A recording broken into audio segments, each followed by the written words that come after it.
Hello friends, welcome back to my channel. ఈరోజు మన recipe వచ్చేసి జొన్న రొట్టెలు. జొన్న రొట్టెలు హెల్త్కి చాలా మంచిది. ఇప్పుడు జొన్న రొట్టె చేసే ప్రాసెస్ చూద్దాం. 1 కప్పు జొన్న పిండిని తీసుకొని జల్లించుకుందాం. జొన్నల్లో ఫైబర్, ప్రోటీన్, ఎనర్జీ లెవెల్స్ చాలా ఉంటాయి. మంచి హెల్త్ డైట్లో ఉన్నవారు తప్పకుండా ఈ జొన్న రొట్టెని తీసుకోండి.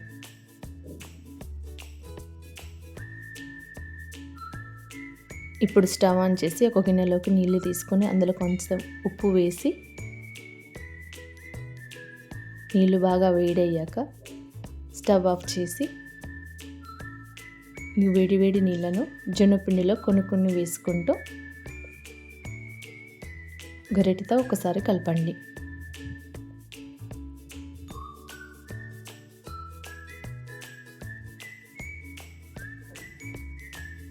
ఇలా కలుపుకొని తర్వాత చేతితో కలపండి.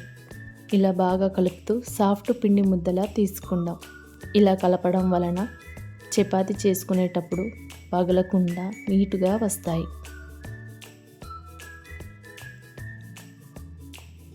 ఇలా సాఫ్ట్గా కలిపాక కొంచెం పిండి ముద్దను తీసుకొని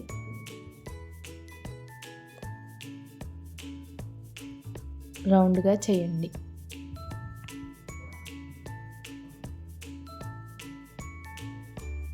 మిగతా పిండి ఆరిపోకుండా ఉండడానికి కవర్ చేసి పక్కన పెట్టండి. ఇప్పుడు పిండి ముద్దను తీసుకొని రౌండ్గా చేసుకోవాలి. పొడి జొన్న పిండి హిట్ చేసి రోల్ చేసుకుందాం. పిండి ఎక్కువగానే చల్లి చేతితో రోల్ చేయండి, లేదంటే చపాతీ కర్రతో కూడా చేసుకోవచ్చు. స్లోగా స్టెప్ బై స్టెప్ చేస్తూ రోల్ చేయండి. చాలా ఈజీగా మొదటిసారి చేసినా కూడా చపాతీలు చక్కగా వస్తాయి. చపాతీ లాగానే పల్చగానే చేయండి. ఇలా చేసిన జొన్న చపాతీని వేడి ప్యాన్పై హై ఫ్లేమ్లో పెట్టి కాల్చండి. ఈ రొట్టెపై నీళ్లు చల్లి కొద్దిగా తడి చేయండి.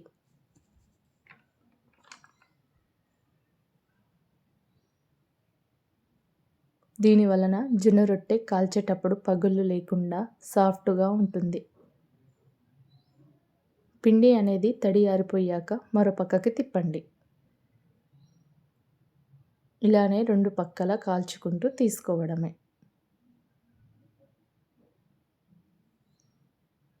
జొన్నలు శరీరానికి కావాల్సిన శక్తిని అందిస్తుంది.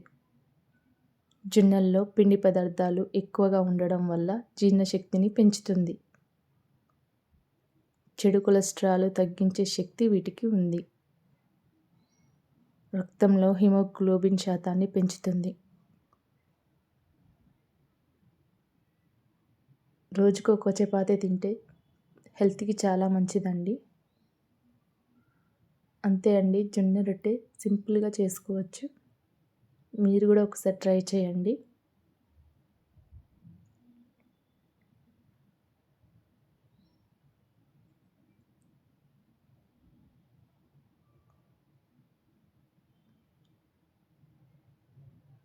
ఈ జొన్న రొట్టెలు నాన్ వెజ్ కర్రీతో తిన్నా, లేదంటే మసాలా కర్రీతో తిన్నా, లేదా పప్పుతో తిన్నా చాలా బాగుంటాయి.